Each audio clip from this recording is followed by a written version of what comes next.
Hello and welcome sa Soul Manhua channel. Please like, comment and subscribe. At pakihit na rin ang notification bell para ma-update kita pag may bagong upload ako. Salamat! At bago tayo magsimula, shoutout muna sa mga nag-subscribe at nag-comments. Maraming salamat sa inyo, at sa hindi pa naka-subscribe dyan baka naman. Maaga siyang nagtaka kung bakit kasama ng lalaki si Searin at nagsimula siyang mag-speculate na ang lalaki ay ang bodyguard ng Searin sa ibabaw ng mga piraso ng puzzle daw. Tamang-tama dahil ang kumpanya ni Mayan Rock ay nag-sponsor ng mga kilalang tao sa alinmang paraan niya. Hindi nagustuhan na nagbago ang kinabukasan. Tinanong niya ang mga ito kung gaano na sila katagal na sinusundan siya. Inamin ni Searin yun ay mula sa simula nang magsimula silang sumunod sa kanya nang makita nila siyang pumasok sa kagubatan at siya ay malalim. Humingi ng paumanhin dahil tinanong niya ang mga dahilan ng kanilang pagsunod sa kanya. Sinabi ni Sirin sa kanya na ginawa nila ito hindi para sa anumang masamang dahilan, ngunit dahil gusto niyang mag-alok sa kanya ng isang bagay na mukhang Sirin. Kinakabahan habang sinasabi niya na alam nilang nakuha niya ang unang pwesto sa unang round at kaya gusto niyang magmungkahi. Magsama-sama sila Roman nanunuya sa ideya ng pagbuo ng isang pangkat na kanyang nilibak. Kanya sa pamamagitan ng pagsasabi na ang ideya ay naangkop lamang kung siya ay kapaki-pakinabang din para sa kanya. Hindi maitatanggi ni Soan ang sinabi niyang diretsyong sinabi ni Rayem sa kanila na siya.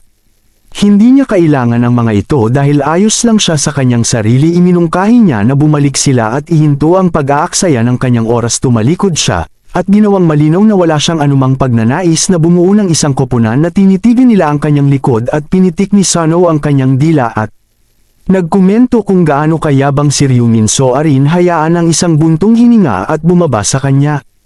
Tuhod niya ipinahayag kung paano si Ryumin sa unang lugar para sa isang dahilan kung bakit niya mahanap ang kanyang aura. Intimidating Anango nagpahayag na ang mga tao ay hindi matatakot kung sila may kutsilyo sa mukha nila. Sirin ay malungkot na ang kanyang plano na maging sa parehong koponan bilang hindi nag-workout si Umin. Inulit ni Anango na sinabi na niya sa kanya na ang mga tulad ni Roman ay may malakas na ego at hindi kailanman magtrabaho sa mga koponan. Seain ay hindi maiwasang isipin na ito ay isang kahihiyan. Anango kontra sa kanya at sinabi sa kanya na hindi nakakahiya kung ano ang kahihiyan para sa kanya. Na nag-aksaya sila ng oras sa pagsunod kay Roman. Sirin ay binago ang usapan sa pagsasabing na hindi niya inaasahan na magpapakita ang mga halimaw sa kagubatan. Iminungkahi niya na manghuli sila ng mga halimaw para sa natitirang oras. Naisip ng isang Sano na hindi ito masamang ideya at nagpatuloy sila sa kanilang plano. Ang kagubatan ay may matataas na puno at malago bushes. Isang duwende sa mga bushes nakarinig ng mga ingay na nakakuha ng atensyon nito at bigla na lang nilusob ni Ryumin ang goblin. Naiinis siya na busy na siya at may lakas pa silang loob na hilingin sa kanya na makipagtambal sa kanila. Tumagos ang kanyang punyal sa katawan ng goblin na natili siyang nakatutok sa kung ano ang mahalaga sa sandaling iyon, at iyon ay ang pag-level up ng isang ipinakita sa screen ng notification na natalo niya ang isang hobgoblin. Ang kanyang kasalukuyang kill count ay nasa 60 over 100 at lahat ng stats ay tataas ng 60% dahil sa mga epekto ng Rune of Slaughter. Lahat ng biglang lumitaw ang isang grupo ng mga halimaw na parang lobo na naramdaman niyang nasa sabik at maswerte siya. Nakaharap ng maraming gnolls, sabay-sabay na inatake siya ng gnolls. Tumalon sila sa himpapawid at inihanda ang kanilang mga sandata. Roman ay nakatayong may kumpiyansa habang hawak ang kanyang punyal at sa swift sunod-sunod galaw niya nasugatan ang Ness gamit ang kanyang punyal at ang mga patay na katawan ng Ness. Nakakalat sa lupa ang isang notification screen na nagsasaad na natalo niya ang isang gnoll. Ang kanyang kasalukuyang kill count ay umabot sa 65 at lahat ng kanyang mga estatistika ay tataas ng 65% dahil sa mga epekto ng rune ng Slaughter. With that, he was leveled up to level 10. Nagbunga ang mga pagsisikap niya mula noong ipinaalam sa kanya ng window ng notification na natupad na niya ang mga kondisyon para sa pagpili ng klase na Notific A Windows. Sunod-sunod na lumitaw upang ipahiwatig na siya ay nag-level up at ngayon ay nasa antas 10. Kasama na niya natugunan ang mga kondisyon para sa pagsulong. Roman din nakakuha ng access sa Ang tindahan sa nakatagos subquest, ang subquest window ay nagpapakita na kailangan nilang umabante bago ang oras ng pagboto para makakuha ng advancement items at makakuha ng klase, at kapag matagumpay sila, ay makakatanggap ng daily item na 50% sale ticket ang mga taong nakakita ng subquest. Sa unang pagkakataon ay karaniwang nalilito, hindi nila alam kung saan mahahanap ang advancement item o kung ano ang mga pagpipilian. Ay para sa mga klase na alam ng lahat na ang pagkuha ng isang klase ay mahusay, ngunit ang problema ay walang nakakaalam kung paano makuha ang advancement item dahil maaari lamang itong makuha pagkatapos matugunan ang mga espesyal na kondisyon. Kailangang itaas ng mga mandirigma ang kanilang lakas sa hindi bababa sa 10 at pumatay ng mga halimaw sa loob ng parehong oras para makuha ang kanilang advancement item na kailangan ng berserkers upang manghuli para sa isang bawat yugto ng panahon habang dumudugo. Assassins kailangang matagumpay backstab monsters ng maraming beses kung hindi sila sa kanila sa kagubatan na kung paano niya nakuha ang Hunter class, ngunit mula nang malaman niya ang tungkol sa Reaper class ay yun na lamang at ang Agus ang pinili niya. Ang sitwasyon ay walang pagbubukod sa pagkuha ng isang advancement item mula sa kanyang inventaryo. Nakuha sa pamamagitan ng pagpatay sa isang anghel. Ginamit ito ng batang lalaki matapos babalaan ng manlalaro na hindi na niya mababago ang klase ng sistema.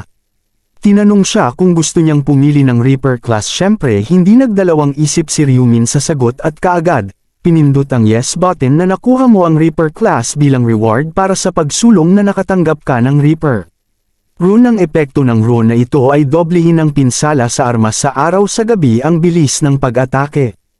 Tumaas din ng 50% hanggat hindi gumagalaw sa dilim ang pagkakataon ng gumagamit. Na na-detect ng kaaway ay lubhang nababawasan ng resultang rune ay automatikong nakaukit sa users body bilang gantimpala para sa pagsulong. Makakatanggap ka ng Reaper's Scythe para sa pagkumpleto ng side quest. Makakakuha ka ng kupon para sa isang 50% na diskwento sa tindahan. Ang iyong ranggo ay binago mula sa baguhan patungong apprentice. May kabuuang 6 na player ranks: Grandmaster mula sa level 99, Master mula sa level 60, Expert mula sa level 40, Commoner mula sa level 20, Apprentice mula sa level 10, at baguhan na ibinigay sa pinakadulo simula sa bawat bagong ranggo na makukuha ng manlalaro. Mga espesyal na bonus tulad sa mga laro na maaaring i-unlock ng user ang mga kasanayan sa klase o mga bagong feature, halimbawa, si Ryumin noon. Baguhan kaya mas mainam na mag-advance ng mabilis. May lalabas na notification window na si Ryan ang unang player na umabante at nakakuha siya ng random na gold pouch bilang ang unang gantimpala sa pagsulong, at ang mga perks ng pagiging unang manlalaro na umabante ay natutunan nila ang neutral pagsubaybay sa kasanayan bilang ang unang tungkulin sa pag-unlad ay nagbibigay ng gantimpala sa isang window ng notification na nagpapaliwanag na ang neutral na pagsubaybay sa kasanayan tumutulong sa pagsubaybay sa lokasyon ng gustong target. Gayunpaman ang mukha at dapat magkatugma ang nickname para maging valid sila. Target ang presyo para dito ay 20,000 gold habang nakatingin sa screen niya. May ngiti sa labi si Ryan dahil natanggap niya ang ginto na naisip niyang subukan ang kakayahan sa pagsubaybay na pinili niya. Track yung ibig sabihin window ng notification na ipinapakita na ang nickname at ang mukha ay magkatugma at pagsubaybay sa target. Ang lokasyon ay nagsimula. Ang lokasyon ng mga kabataang lalaki ay nakumpirma na si Ryan ay 190. Ang layo mula sa kanya ay isang kumikinang na linya ang lumitaw sa lupa, at ang window ng abiso ay ipinapakita na maaari niyang kunin ang target sa pamamagitan ng pagsunod sa arrow sa kanyang harapan dahil siya ay 100 metro lang ang layo. Ruman naisip na maaari lamang itong mga hulugan na pumasok din ang Y kalalakihan sa kagubatan na ginawa nito. Wonder mula noon 2 kilometro malayo. Y lalaki sa nakaraang pagtatangka na tanong niya sa sarili kung dapat siyang pumunta sa mga kabataang lalaki sa ibang bahagi ng kagubatan. Sanggo at mukhang pagod na pagod si Ahin nang mahuli sila. Ang hininga nila Ahin ay dumaing sa sakit nang bigla siyang bumagsak ang mukha sa lupa. Siya ay nagkaroon ng pinsala sa kanyang binti at siya sinabi kay Sangcho na hindi na siya makakatakbo. Sangcho paalala sa kanya na sila Kailangang magpatuloy kung hindi ay mahuli sila Sangcha, tinulak siyang tumayo. Kahit masakit ay humingi ng tawad si Ain at nagpahayag na ang lugar kung saan siya nataman ng palaso ay parang nasusunog. Napakunot ang noo ni Sangchel sa teorya niya na kung masasaktan sila sa kabilang mundo ay pareho ang katawan sa totoong mundo. Binigyan niya siya ng pag-asa na nagsasabi na kung makakaligtas siya ay makakauwi siya. Desidido si Ain na tiisin ang sakit nang biglang may narinig silang boses. Nagtatanong sa kanila kung saan nila nilalayong pumunta sa ganoong uri ng pinsala. Ang kanilang boses ay nabigla sa kanila na ginawa nila. Likas na tumingin sa direksyon kung saan ito nanggagaling mula sa taong nagsasalita ay mga binata at sa likod niya ay tatlong lalaki na may katulad na sinister smile shot taunted sa kanya na nagsasabi na ang pinsala. Hindi pa sapat ang sakit na natanggap niya Sancho, pakiramdam na sulok sa engkwentro na ito. At siya ay nagmura at kinuyam ang kanyang ngipin sa galit na galit siya na nahuli sila. Dahil kay Ain na tinawag niyang Moldite sa isip niya. Iniisip niya kung wala na siyang ibang pagpipilian kundi ang lumaban ay nagpalagay siya ng paninindigan sa pakikipaglaban. Habang inilalabas niya ang kanyang sandata ay tila nabigla at humanga ang mga binata sa kilos niyang ito at ngumiti sila ng kanyang na tinawag niya.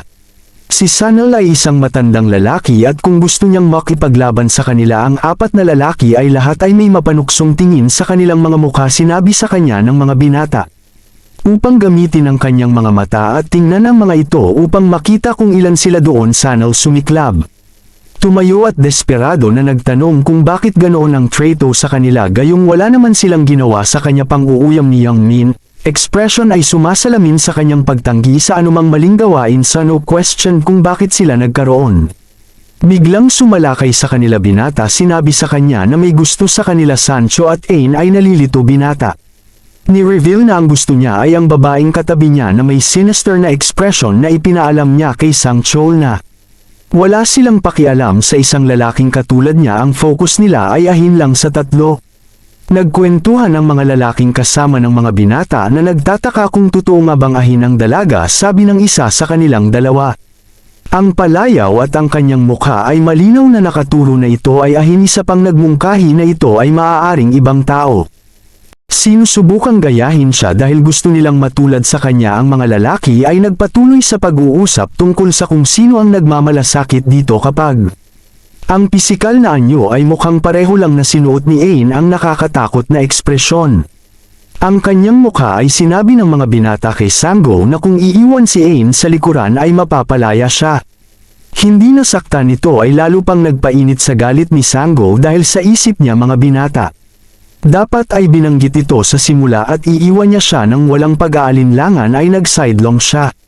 Sulyap sa kanya sa pag-iisip na wala siyang intensyon na ipagsapalaran ang kanyang buhay para sa babaeng yon. Gayunpaman kaharap niya ang isang major issue. Kung hindi niya kayang protektahan si Ain ay bibigwin niya ang kanyang amo na nagngangalang Director M. J. Locke. Nag-assume siya ng combat stance na nagsasabi na hindi siya pupunta kahit saan kung wala ang kanyang young man na tila nilibang ang kanyang kilos at kinumpirma kung talagang sinadya niya na gusto niyang labanan si Sancho ay nagbanta sa kanila sa pagsasabing kung ano ang kanilang.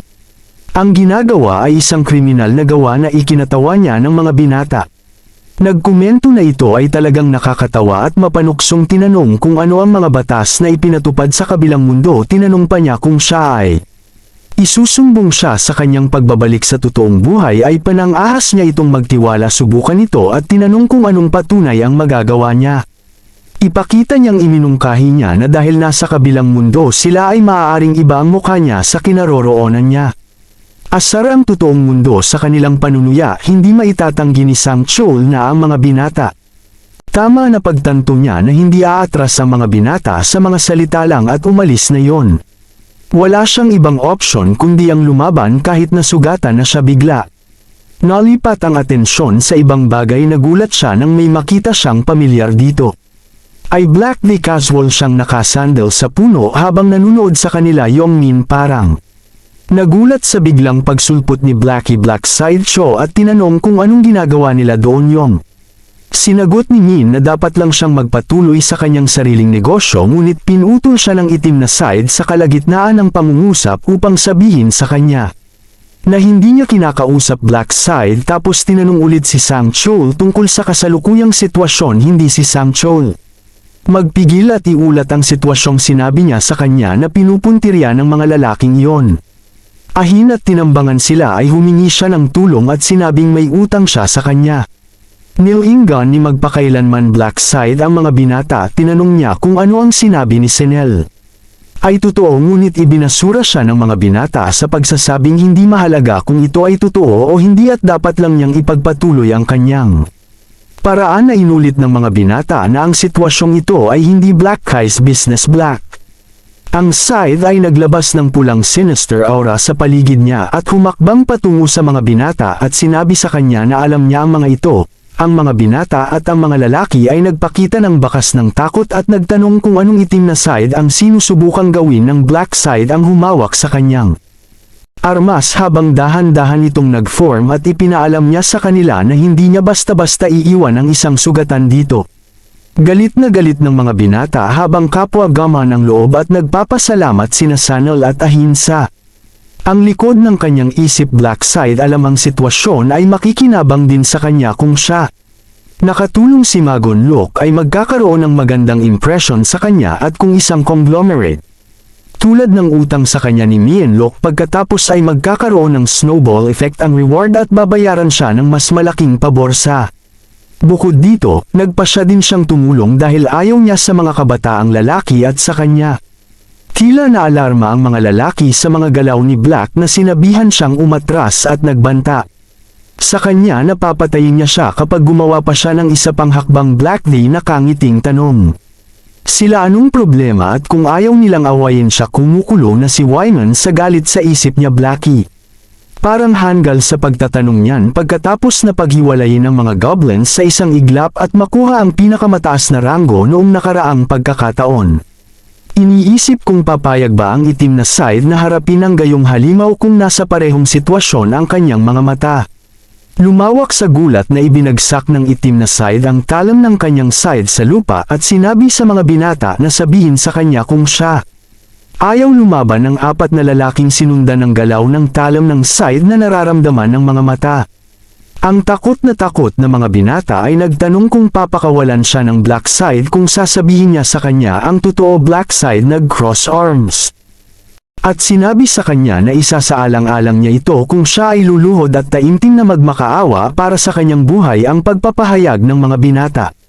Nawalan ng pag-asa nang mapagtantong niya na ang gusto ng Black Side ay ipahiya niya ang kanyang sarili kapag ang kanyang mga kaibigan at pinagmamasdan siya ni Arin. Ayaw niyang lumaban kung maiiwasan niya pero nakaramdam siya ng inis na kinutsa niya si Black Sea.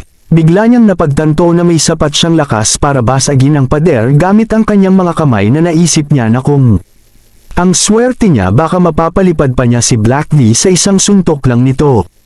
Napangiti siya nang may masamang tingin sa mukha niya. Sinabi niya kay Black Sai na ikaw. Pagtawid ang linya ka bastardo siya, nakakuyom ang kanyang mga kamao na parang siya naghahanda para sa isang labanan. Hinampis niya ang balikat niya at nilapitan Black Side. Tinatanong siya kung ano ang sinabi niya kanina para lumuhad siya at magmakaawa, tapos tinanong niya, gusto mo mamatay? Binalak ng mga binata na natural na isara ang distansya sa pagitan nila tapos susuntukin siya ng diretsyo. Sa mukha niya inakala yon Black Side ay hindi na makakayanan mula noon. Walang paraan na matiis ng isang tao ang isang bagay na maaaring makabasag ng brick wall na hindi inaasahang itim. Armas nalilito si Youngman kung bakit niya itatabi ang kanyang sandata na itim na Side.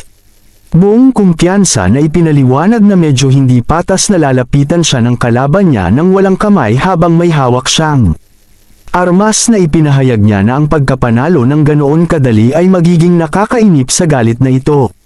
Binata at nagkomento siya na si Black ay nagiging katawa-tawa sa isang iglap. Black sumulong patungo sa mga binata upang salakayin siya ng mga binata ay nagtaas ng kamao niya. Tuwang-tuwa siya sa ideya na ang itim na Side ay katangahan para sa pag-alis ng kanyang sandata at paglalantad ng kanyang ulo. Sinuntok siya ng buong lakas habang sumisigaw siya nang mamatay pa sa kanyang sorpresa. Black mabilis na umiwas si Side sa kanyang kamao at tinamaan ng malakas na sipa ang kanyang tiyan. Napakalakas kaya pinalipad siya nito sa di kalayuan habang nakataas ang isang paa na itim na karit na pinagmamasdan ang binata. Katawan sa hangin na paungol ang binata at napayuko sa sakit habang nagmumura sa itim. Sabi sa kanya ng Black Scythe na tigilan na niya ang pagmumura dahil mabubulok ang tenga niya at pagkatapos ay sinipa niya ulit ang mga binata na umuungol habang hinahaplos niya ang mukha niya nang sinipa siya ng Black Scythe hinawakan ang kanyang kamiseta ay hinawakan niya ito sa isang kamay na hanggang braso at sunod-sunod na suntok sa kabilang kamay ay binata. Nakatanggap ng mga suntok at naisip na ang tumama sa kanya ay hindi kamao na naramdaman niya na parang siya. Napamold sa pamamagitan ng isang martilyo siya ay nagtaka kung ang Black Scythe ay kasing lakas niya. Ipinapalagay na ang itim na scythe ay walang lakas na rune na tulad niya kaya pala isipan sa kanya kung bakit siya napakalakas ng tingin niya. Sa kalmado ngunit seryosong mukha ni Blackie tinawag ng isa niyang kaibigan ang pangalan niya habang ang inutusan ng isa ang Archer na bumaril ng itim na scythe. Pumwesto si Archer at inilabas ang busog at kaagad, naglabas ng malakas na palaso na napakabilis na gumagalaw agad na sumigaw si Ain. Black Scythe para makaiwas sa arrow na papunta sa direksyon niya ay matagumpay niyang naiwasan ang arrow na tila Archer. Takot at gayunpaman ay naglakas loob siyang pumutok ng isa pang palaso na itim na karit na agad na ginawa sa kanya. Patungo sa Archer, nagpapanatili siya ng isang zigzag na landas upang maiwasan ang mga arrow na pinaputok patungo sa kanya habang siya ay nilapitan niya ang Archer na nasa distansya sa haba ng braso na siya at sinabi sa Archer na malamang na maswerte siya noong siya ay pangangaso dahil nakatanggap siya ng busog na itim na scythe. Inilabas ang kanyang sandata at sinabi sa kanya na nakakalungkot dahil nakasalubong niya ito sa isang laban at walang pag-aalinlangan na pinutol ni Black Scythe ang Archer. At tumalsik ang dugo sa lugar na si Archer ay may nakakatakot na ekspresyon at siya daing sa sakit at sumigaw ng malakas ang braso ko na naramdaman ng dalawang natitirang lalaki. Natakot ngunit nagpalagay sila ng paninindigan sa pakikipaglaban at binalaan ang itim na scythe na huwag isipin na maaari niyang guluhin ang mga ito at paalis na lang ang lalaking nagmura sa kanya habang tumatakbo ito papunta sa kanya para saksakin siya ng dagger. Black Scythe, tumugon ng mapanuksong ngiti sa kanya. Inactivate ang simbolo ng kamatayan ay pula. Marka ng isang mata na may bungo sa gitna ay lumitaw sa itaas ng ulo ng lalaki na hinawakan ng itim na scythe ang kanyang sandata na ibinaba niya. Ang kanyang scythe na may napakalaking puwersa at nagbuga ng blades ng hangin sa pulang hue na ito. Tinamaan ang balakang ng lalaki at napasigaw sa matinding paghihirap habang siya ay bumagsak sa lupa at tumalsik ang dugo kung saan-saan ang isa pang lalaki na nakita ko itong mukhang matinding takot na Black Scythe na mabilis na nag-advance patungo sa kanya nang hindi kapani-pani walang bilis at sinabi niya.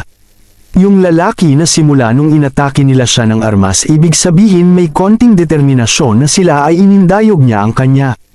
Tumabi ng may napakalaking puwersa muli at ang lalaki ay sumigaw ng malakas habang ang kanyang braso ay tumanggap ng hiwa mula sa itim na scythe. Tumingin si Scythe sa lalaki at mayroon siyang insignia ng kamatayan gaya ng inaasahan niyang mayroon ito. 2 beses ang damage buff para maputol pa niya ang armor ng isang beses. Ang mga lalaki ay nakahiga sa lupa sa sakit at hawak ang kanilang matitinding sugat habang tinitingnan sila ng itim na scythe. Sa kanyang isipan nagkomento siya na naging madali ngunit hindi ito magtatapos sa ganoong paraan. Kailangan niyang magtanim ng takot sa mga ito para hindi na sila makasunod sa kanya. Muli silang dumaing dahil sa sakit at nang makita nila siyang papalapit sa kanila nakiusap sila sa kanya na huminto at iligtas sila. Muli niyang inihagis ang kanyang tungkod upang linisin ang dugo. Mula dito ang lalaki ay sumigaw ng itim na scythe na huminga at napagpasyahan na siya ay tapos na sa mga lalaki at handa na upang lumipat. Sa sumunod ay lumipat ang matinding tingin niya para tumuon sa tinatago ni Wyman. Sa likod ng puno sinabi sa kanya ng Black Scythe na hindi mahalaga kung itatago niya ang kanyang sarili. Sinabi sa kanya ng Black Scythe na doon ay walang pagbubukod at itinaas niya ang kanyang sandata sa hangin at isang talam ng hangin na hiniwa sa dugo ng braso ng binata tumalsik mula sa kanyang braso habang siya ay umuungol ng malakas na Black Scythe. Huminto siya sa pag-arte na parang bata na alala ni Ryan ang mga araw na binubuli siya at sa isip niya ay naisip niya na walang halaga ang mga sugat ng binata kumpara sa sakit na natamo niya. nagtiis kay Wyman at sa iba pang mga nambubuli ay pilit niyang nilaslas si Wyman gamit ang kanyang STHE dahilan para mapaungol siya ng malakas kumanta. Pinagmasdan nina Chol at Ain ang eksena ng may matinding intensidad. Kumanta si Chol na hindi maarak na kayang itim ng scythe, walang awang alisin ng dalawang braso sa isang kalaban na nawalan na ng gana na lumaban pagkatapos ng itim na karit ng mga braso. Tinarget ang binti at patuloy na nagdulot ng mga pinsala, mga tao ngunit sa kanya ay sambahin niya ang ganoong klase ng pagka-cool-headed na nakatutok ang kanyang mga mata. Sa eksena habang binabanggit niya kung paano karibal ng Black Side ang kanyang presidente nang huminto siya sa pag-atake sa Black Sea ay nagtanong. Sina Sang Chol at Aon kung ayos lang sila. Sinagot ni Sang Chol na sila nga at salamat sa kanya Black di ipinaalam sa kanila na hindi na sila mag-aalala sa pag-atake sa kanila ni Wyman at ng kanyang mga kaibigan ay binanggit niya yon habang nakikita nila ang apat. Hindi na makagalaw ang mga lalaki kaya mas mabuting pumunta at bumoto ng sabay-sabay. Yumuko sila kay Blackie bilang tanda ng pasasalamat. Hindi naiwasang itanong ni Ain kung mamamatay ba ang mga lalaki. Sinagot yun ni Blackie, hindi bale kung namatay sila at nagkomento na ang mga lalaking iyon ay wala pa sa antas ng mga hayop na nahuli si Aaron. Off guard sa sagot niya Black, pinagmamasdan ng mabuti Aaron's masungit na ekspresyon at akala niya ay napakalambot niya. Nagtaka siya kung bakit pa niya pinapahalagahan ang mga buhay ng mga bastard na yon na parang siya. Isang santo na inakala niyang sinusubukan itong panatilihin ang kanyang public image bilang isang celebrity. Nakuha ni Sanal ang kanyang atensyon at humingi ng pahintulot na magtanong ng itim na side na tinanong kung ano ito ng buong tapang ni Sango. Tinanong niya kung bakit pinili niyang iligtas ang mga lalaking iyon dahil hindi naman ito dapat maging problema sa kabilang mundo kahit napatayin niya sila. Narinig yun ng binata at ang kanyang mukha ay nagpakita ng nakakatakot na ekspresyon na Black Side na nakumpirma kung ang tanong ng isang Sango ay nauugnay sa katotohanan na hindi niya pinatay ang mga ito. Sa kanyang isip na naobserbahan niya na si Sang Chol ay tunay na kumikilos tulad niyon. Ang kanang kamay ni Rock, sinagot niya na simple lang ang dahilan, wala siyang pakinabang sa pagpatay sa kanila. Hindi nagawa ni Sang Chol lubos na maunawaan ang bahagi tungkol sa pagkakaroon ng walang benepisyo as all insisted na pa rin ito ay hindi magandang ideya na iwan ang isang bagay na maaaring magdulot ng gulo sa hinaharap. Sinagot ni Blackie ang problema niya.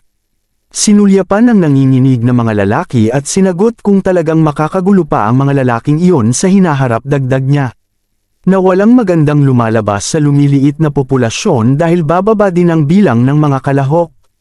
Dahil doon ay tila tinanggap ni Sanal ang katwiran na iyon ay napagtanto niya na siya nga tama kung ang bilang ng mga kalahok ay nabawasan, ang bilang ng mga lugar para sa mga nakatapos sa pag-ikot ay magkakaroon din. Nabawasan. Hindi niya maiwasang humanga sa mga iniisip ni Black Side tungkol sa mga ganoong bagay na napagtanto niya na si Black Eyes. Ang pag-unawa sa laro ay iba sa iba. Ipinahayag ni Sanal na lubos niyang naiintindihan si Blackie at gumagalaw. Forward, hindi na nila papansinin ng mga basurang tao kasama ang itim na yon ang palm niya kundi si Sanal.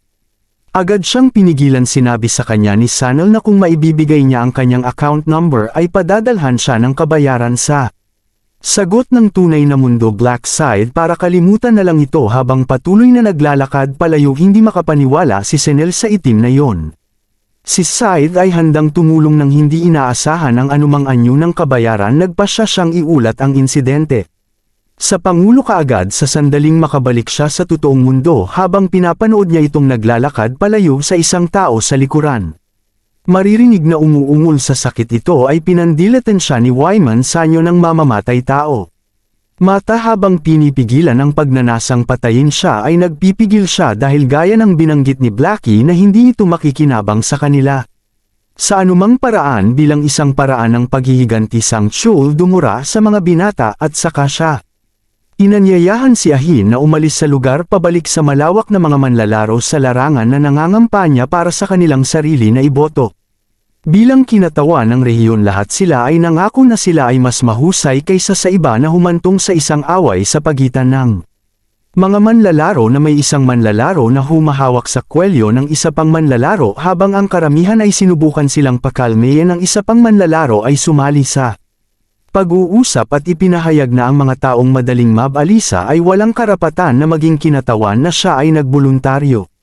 Sa halip ay siya ang maging kinatawan isa pang lalaking player bot sa usapan pagmamayabang niya na ang kanyang ama ay miyembro ng Kongreso kaya dapat siya ang kinatawan ngunit pinagdudahan siya ng mga tao at ang impormasyon na siya